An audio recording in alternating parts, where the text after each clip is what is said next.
Bismillahirrahmanirrahim. Alhamdulillahi rabbil alamin. Salatu wassalamu ala Rasulillah ma ba'd.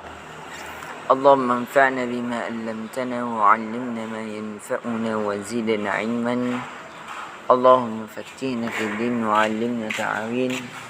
Allahumma nas'aluka 'ilman nafi'an wa rizqan thayyiban wa 'amalan mutaqabbalan. Kaum muslimin, dan semoga Allah Subhanahu wa Ta'ala merahmati kita seluruhnya. Di pertemuan kali ini, di subuh hari ini, kita kembali mengkaji dari Ummahatul Mu'minin, dari kalangan orang-orang yang beriman, yang dimana alhamdulillah kita telah memasuki dari istri Nabi Sallallahu Alaihi Wasallam, Ummu Habibah. Ummu Habibah adalah seorang istri Nabi Sallallahu Alaihi Wasallam yang dinikahi oleh Nabi Sallallahu Alaihi Wasallam disebabkan dari keimanan yang sangat diagungkan oleh Nabi Sallallahu Alaihi Wasallam terhadapnya. Dan Ummu Habibah itu yang nama aslinya radhiyallahu anha adalah Ramlah binti Abi Sufyan. Ramlah binti Abi Sufyan. Dan dia adalah salah seorang pemuka dari pemuka Arab, yang dimana dia adalah sedekat-dekat nasab dari Nabi Sallallahu Alaihi Wasallam, baik dari jalur ibu maupun dari jalur bapak Nabi Sallallahu Alaihi Wasallam. Dan diantara hal yang terjadi dari kehidupan Ramlah binti Abi Sufyan ini, karena pada suatu hari ketika ia masuk ke dalam Islam dan Nabi Sallallahu Alaihi Wasallam memerintahkan kepada para sahabatnya agar berhijrah ke Habasyah disebabkan untuk mempertahankan agamanya, dipimpin oleh Utsman bin Affan radhiyallahu an, maka Ramlah pun dan para sahabatnya Nabi Sallallahu Alaihi Wasallam yang lainnya berhijrah ke Habasyah, termasuk dari suami Ramlah binti Abi Sufyan ini, yang dimana sebagian riwayat mengatakan bahwa pada saat itu Ramlah binti Abi Sufyan dalam keadaan menghamilkan Habibah, sehingga Ramlah binti Abi Sufyan ini digelar dengan Ummu Habibah, yaitu ibunya Habibah, yang dimana Habibah orang yang termasuk lahir di Habasyah. Habasyah yang kita kenal di hari ini itu adalah Ethiopia, yang dimana di sana dirajai dengan Raja Najasyi. Pada suatu hari Ramlah binti Abi Sufyan ini bermimpi melihat suaminya dalam tampanan wajah yang paling buruk, yang dimana di keesokan harinya ketika ia membicarakan di hadapan suaminya, yang dimana suaminya memang itu sudah ada niat untuk mengabarkan pula tentang berpindahnya ia atau murtadnya ia dari Islam kepada agama Nasrani, yang sama kita ketahui memang pada saat hal tersebut di negeri tersebut itu kebanyakan di kalangan kaum Nasrani, Maka dari sinilah para ulama menasehati dari kebanyakan dari kalangan para bapak di hari ini, yang kebanyakannya mereka berjalan-jalan ke negeri-negeri kufar ataukah bekerja di negeri-negeri kufar agar hendaknya ia memperhatikan keimanan di antara keimanannya dan keimanan anak-anaknya. Disebabkan itu termasuk hal yang membahayakan untuk diri dan keluarganya, khususnya dalam agamanya, yang dimana sama kita ketahui bahwasanya hal yang paling terberat bagi seorang hamba adalah menjaga keimanannya. Maka pada hari tersebut ketika dikabarkanlah suaminya bahwasanya ia telah melihat suaminya dalam tidurnya dalam keadaan wajah yang paling buruk, maka di sini suaminya memarahinya dan suaminya pun mengabarkan tentang kemurtadannya, akan berpindahnya ia kepada agama Nasrani. Yang sehingga disitulah mulai terjadi percekcokan di antara keluarga mereka. Sehingga dengan singkat cerita, maka suaminya ini memberikan 3 pilihan kepada istrinya.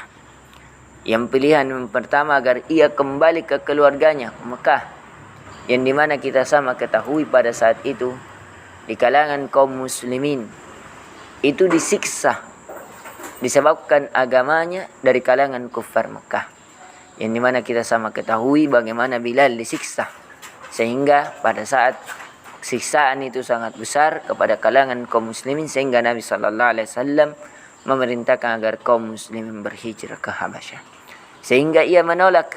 Dan pilihan kedua agar ia masuk ke dalam agama Nasrani sebagaimana yang dipeluk oleh suaminya. Dan pilihan ketiga ia diceraikan oleh suaminya. Maka Ramlah binti Abi Sufyan radhiyallahu anha, dengan kelembutan Allah Subhanahu wa taala kepadanya dan diteguhkannya hatinya, maka Ramlah binti Abi Sufyan ini memilih agar ia diceraikan saja oleh suaminya dan ia di atas keadaan Islam.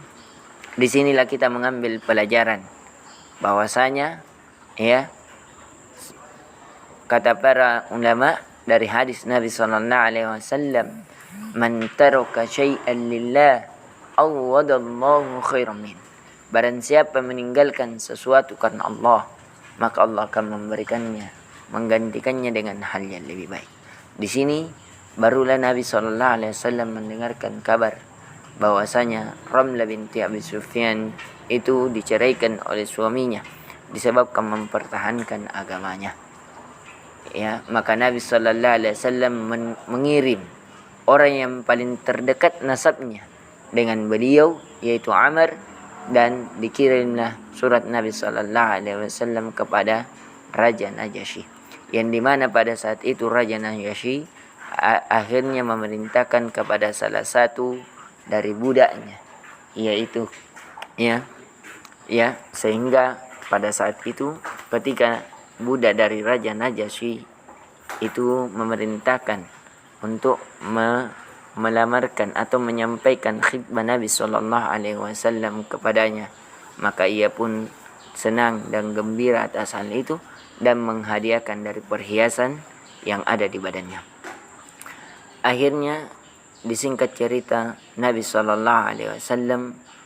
terjadilah khidbah padanya pada Ummu Habibah, yaitu Ramlah binti Abi Sufyan, yang dimana pada saat itu akhirnya maharnya ditanggung oleh Raja Najasyi yang diberikan dengan 400 dinar, yang dimana jikalau 400 dinar yang kita hargakan di hari ini, 1 dinar itu setara dengan 4,2,25 gram emas, yang kalau kita kalkulasikan itu setara dengan 1,7 kilogram emas.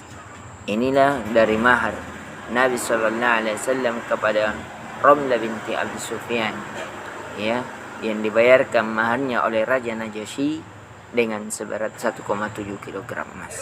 Sekali lagi di sini kita mengambil pelajaran tentang hadis Nabi SAW. Kata Nabi SAW, man taraka syai'an lillah awwadallahu khairan min. Barang siapa meninggalkan sesuatu karena Allah Subhanahu wa ta'ala, Allah akan menggantikannya dengan lebih baik. Kita melihat Ramlah binti Abi Sufyan meninggalkan suaminya karena Allah Subhanahu wa ta'ala, akhirnya Allah menggantikannya dengan lebih baik, yang itu dengan Nabi SAW. Ramlah binti Abi Sufyan meninggalkan perkara dunia karena Allah Subhanahu wa ta'ala, dari nafkah suaminya, dari kedudukan dan harta yang dimiliki oleh suaminya, akhirnya Allah menggantikannya dengan 1,7 gram emas, yaitu dengan maharnya. Di sini sekali lagi kepada kalangan kaum muslimin agar hendaknya kita mengambil faedah hadis ini dalam kehidupan kita, yaitu hendaknya kita tidak takut meninggalkan sesuatu karena Allah, walaupun sesuatu itu adalah suatu kenikmatan, suatu yang pasti di hadapan peluput mata kita. Namun orang yang beriman adalah tetap ia memiliki keimanan dan keyakinan bahwasanya apa yang ia tinggalkan karena Allah Subhanahu wa taala, Allah akan menggantikannya dengan hal yang lebih baik. Ini yang bisa kita berikan.